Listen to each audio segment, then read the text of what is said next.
I'm obsessed with Wednesday, so is our fans. And, Bianca is one of the most important characters in the show. So, having watched the first four episodes, I wanted to ask you, like, for you, how did her arc, without spoiling anything, change this season? And is there anything you want her to explore in the future? Yeah, I think from season one to season two, we really see Bianca's resistance to using her powers for anything other than good.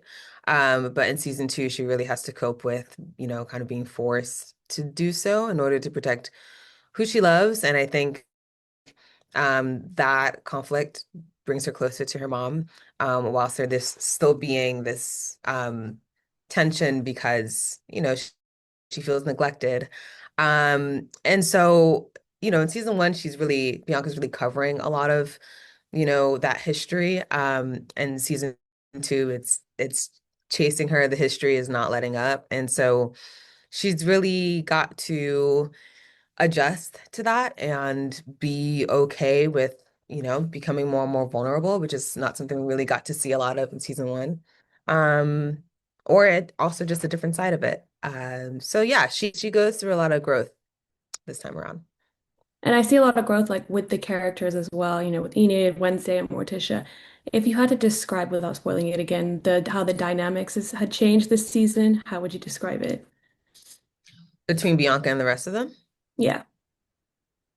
Well, I'd say that Bianca is definitely, she in season one, she was very pronounced, right? She, wasn't afraid to let herself be known, and to kind of establish her corner, her territory at Nevermore.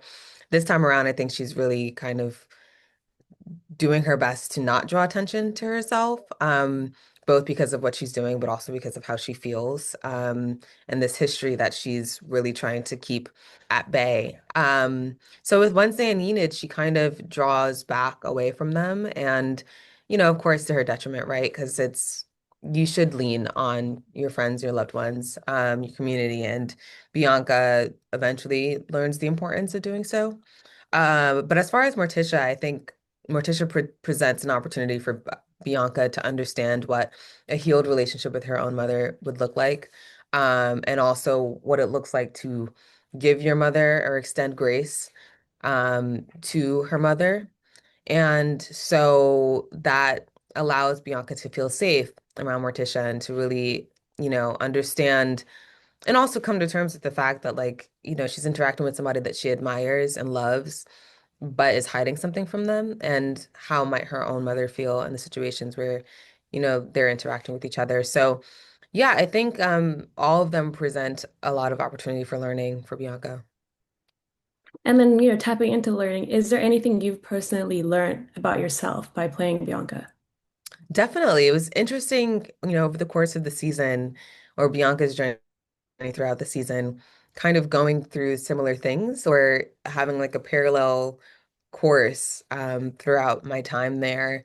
And, not even that, I want for friendships or whatever, but really that, leaning on your friends and allowing a different kind of vulnerability, I think was interesting to learn, like, oh, okay, in the way that Bianca is going through this and shouldering it alone, I also don't need to shoulder this alone. I should share what's going on. So I'd say it was definitely very um reflective.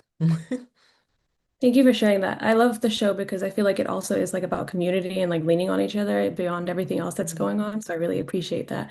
Now, if you had to pick a season, what's your favorite season, one or two?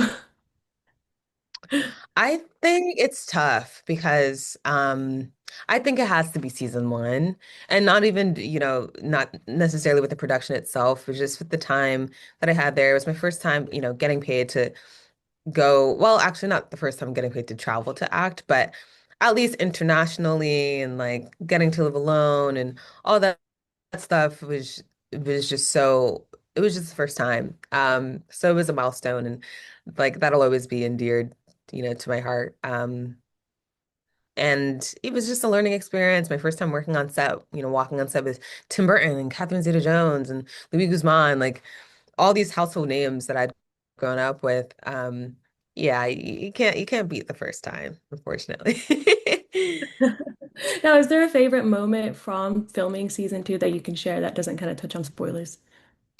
Um, I'd say the camp stuff was really fun. It was just a really silly time for the cast, and it felt like we were at camp, which I never got to go to as a kid. So it was kind of cute to do that.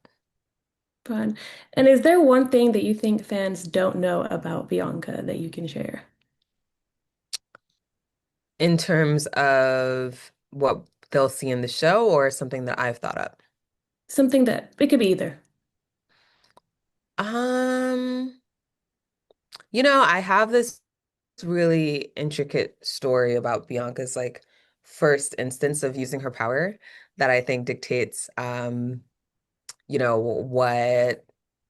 or how she's been moving.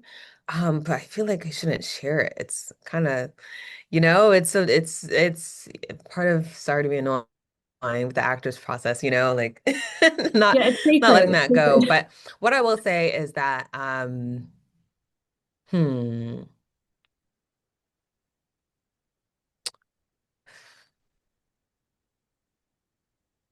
gosh, I don't know.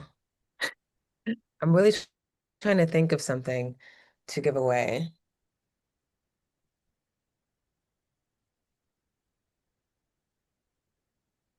Gosh, I wish I had an answer. I'm sorry. It's all good. It's You sacred. know, Um, what I'll say is that Bianca, when she was very young, she learned that it's not always good to boss people around. That's a good one. Now, I really love, like I said, I love the show, but there are so many fan theories online, there's actual like groups on Reddit and there's Instagram pages that are like obsessed with the show. Have you read any fan theories and has there ever been one that's like super wild to you? I haven't read any fan theories because I'd imagine that they're like long posts, right? I don't really know. I haven't. Do you want to share any? I mean, I didn't go deep into them because they're very like long Reddit posts, but there's a lot out there. There's so many. Like some are like, oh, Wednesday and Bianca are gonna team up and do this together, and so is coming back in the show, and they're gonna use their powers to bring somebody back to life. There's a lot out there, and they're very, very clever, and they're very like, I'm like, oh my God, they should write some episodes because it's really like intense. And then when the way you imagine it in your mind, it's like, okay, this really could be the show. So the fans are like loving it and to the point where they make up their own stories and they're really positive. It's not like anything crazy, which is what I love That's about the nice. show. I really love the Wednesday fan base. I think we got lucky. Yeah, it's a great fan base. Like the second Yeah. I write something about it, I get a lot of like responses and it's really intense. So I think I have time for one final question. What do you want fans to take away from season two? As I've said, that it's really important to lean on your community and to not shoulder burdens by oneself. That's the way that we can show love to others is by allowing them to see ourselves as we really are. Thank you so much. It was amazing speaking with you Thank today, and I can't you. wait Yeah, for it's really many, many sweet. more seasons of Wednesday, hopefully.